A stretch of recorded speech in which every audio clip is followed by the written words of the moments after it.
नमक कम है पार्ट 2। इस कहानी के पिछले पार्ट में हमने देखा कि किस तरह सीमा अपनी देवरानी से नफरत करती थी। सीमा छत्र साम्राज्य चाहती थी जहां उसकी देवरानी इसके रास्ते का कांटा बन रही थी। और इसी दौरान नेहा ससुराल वाले सौरभ के ससुराल रहने आ जाते हैं। सौरभ और उसकी नंद नरदोई के नजदीक देखकर सीमा और चिंता में रहने लगती थी और अपने रास्ते के कांटे को कटाने के लिए चालें चलना शुरू कर देती थी, जिससे रोमी के मन में अपने सौरभ के लिए मन पैदा होना शुरू हो जाता है। अब आगे।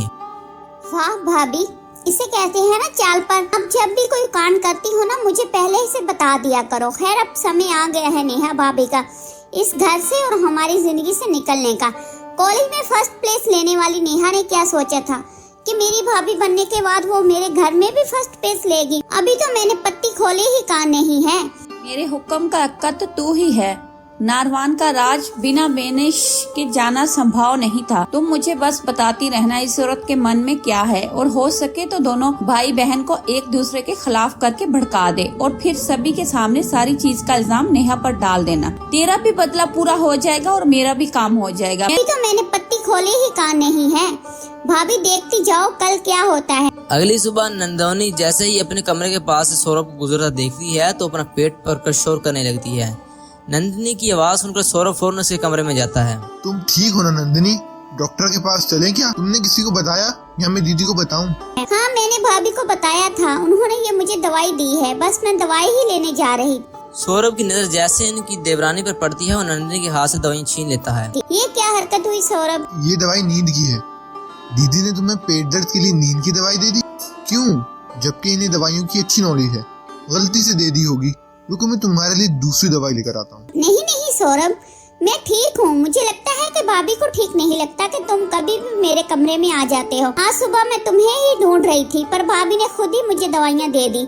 मुझे कुछ ठीक नहीं लगा, इसलिए प्लीज आप इस बात को आगे मत चलाना। ये दीदी भी न जाने इन्हें अचानक क्या हो जाता है। तुम प्लीज इस बारे में किसी से बात मत करना, वरना बेकार में भैया को पता चल जाएगा और सारी बात मुझ पर आ जाएगी। तुम टेंशन मत लो नंदिनी, मैं किसी से कुछ नहीं कहूँगा। बस बुरा तो इस बात का लग रहा है कि इस जमाने की होकर भी दीदी के मन में ये सब कैसे आ सकता है। दोपहर के बाद जब सभी सो रहे थे, सीमा चुपके से अपनी सास के कमरे में जाती है और उनके तकिए के नीचे से उनकी तिजोरी की चाबी चुरा लेती है।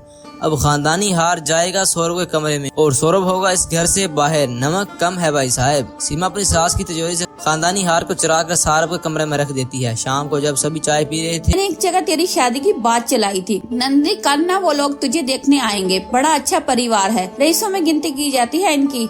तू अच्छी तरह से तैयार होना, ये रिश्ता कटना नहीं चाहिए। अच्छा क्या पहनना है सब कुछ अभी से फाइनल कर लेना। मम्मी, मुझे अपना वो खानदानी हार दे दो ना। कल मैं साड़ी के साथ इसे ही पहन लूंगी। ऐसे तो तुम देती नहीं हो, बाकी सब भी तो देखें कि नंदनी किसी से कम नहीं।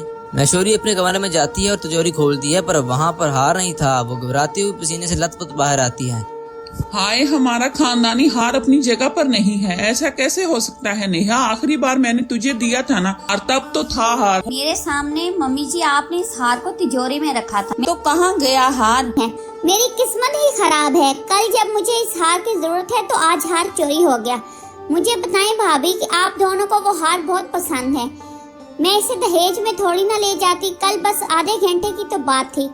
किसी को मेरी खुशी बर्दाश्त ही नहीं है इस घर में। तभी वहाँ रोमी आ जाता है। ये सब क्या चल रहा है नंदिनी? तुम्हारा भाई अभी जिंदा है, तुम्हें रोने की कोई जरूरत नहीं। आज तक हमारे घर से कभी कोई चीज चोरी नहीं हुई। यही होगा हार, सब मिलकर ढूंढते हैं, मिल जाएगा। अभी मिलकर इधर उधर पूरे घर में हार ढूंढना शुरू कर देते हैं और जैसे रोमी सौरभ के कमरे में पहुँचता है, उसे वहाँ वो हार मिल जाता है। साले साहब, अब आप हार पहनने लगे हैं। नेहा, फिर ये मत कहना कि मैं अपने इकलौते साले की पसंद और नापसंद को नहीं जानता। मुझे नहीं पता जीजा जी ये हार मेरे कमरे में कहाँ से आया।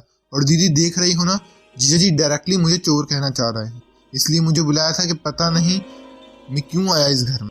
धीरे धीरे बात इतनी बढ़ जाती है कि हाथापाई तक आ जाती है और इस सब को रोकने के लिए अपनी पति और भाई के बीच जाकर नेहा कहती है, मैंने लिया था हार, मैंने की है ये चोरी, क्योंकि मुझे ये हार पसंद था। और मैं ऐसा नहीं करती तो सीमा भाभी इस हार को भी ले लेती। जैसे इस घर के आधे से भी ज्यादा हिस्सा इन्होंने ले ली।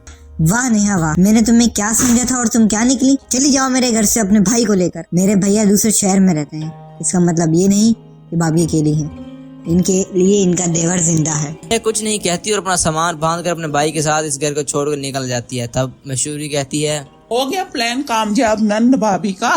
तभी दरवाजे से नेहा और सौरभ के साथ घर का बड़ा बेटा गौतम आता है। अब तुम दोनों को क्या लगा कि घर में मेरी पीठ पीछे तुम दोनों से साजिश करती रहोगी और मुझे पता भी नहीं चलेगा? जब तुम मेरे कमरे में आई थी ना, मैंने तभी तुम्हें मेरी तिजोरी से हार चुराते हुए देख लिया था। सीमा, कल रात जब मैं पानी लेने हॉल में आई तो तुम दोनों की गटर गोभी मैंने सुन ली। मैं तो बस देखना चाहती थी कि मेरी बेटी और बहू कितना गिर सकती हैं। क्या समझा था सीमा मैंने तुझे, और तू क्या निकली? दूसरे शहर में मैं क्यों जाता हूँ? तेरे लिए ना, जो पैसे आएंगे वो तेरे ही तो काम आएंगे। मेरे खर्चे ही कितने हैं, पर तेरा मन नहीं भरा। भाभी तो माँ समान होती है, पर तुझे तो अपनी देवरानी ही नहीं भाती, इसीलिए ही शायद भगवान ने तेरी कोख सुनी रखी है। अब देखो, शर्म नहीं आती तुम दोनों को इन सब का इल्जाम बेचारे सोरों पर लगा दिया। अरे इस सब की सतरदहार तो हमारी खुद की बेटी ही है। तो अपना मायके में भी आग लगाने से नहीं छुपी तो ससुराल को तो राख कर देगी बेटी। जिस घर में तेरी जैसी बेटी हो, इस घर में मंत्रत की जरूरत ही क्या होगी। अब नंदिनी और सीमा का राज सबके सामने आ चुका था। वो दोनों फूट फूट कर रोने लगते हैं। सीमा रोती हुई अपनी देवरानी के पैरों में गिर जाती है। मुझे माफ कर दे नेहा, मेरी तो कोई औलाद नहीं है। जो था ये परिवार था। तेरे आने के बाद जब वो प्यार भी बंटने लगा था, मुझे बर्दाश्त नहीं हुआ। पर मैं माफी नहीं मांगूंगी मम्मी। काल से लेकर आज तक भाभी ने मेरा सब कुछ छीना है, सब कुछ। इस वक्त तो मेरी क्लास की आम सी लड़की थी, पर अब तुम मेरी नंद हो। मेरे लिए ये रिश्ता सबसे ऊपर है। तुम एक बार मुझ पर विश्वास करके तो देखती नंदनी। सही है, एक साथ बैठो और इस बारे में बात करो। परिवार में मतभेद होना तो चलता है, पर मनभेद नहीं। इतनी बड़ी बात नहीं है, बात को बढ़ाओ मत। इस बात पर यही मिट्टी डालो और खत्म करो। वक्त ज्यादा हो गया भाई साहब। मशहूरी की बुद्धिमत्ता के कारण बात ज्यादा बिगड़ने से पहले ही समझ जाती है और धीरे धीरे सब कुछ पहले की तरह हो जाता है।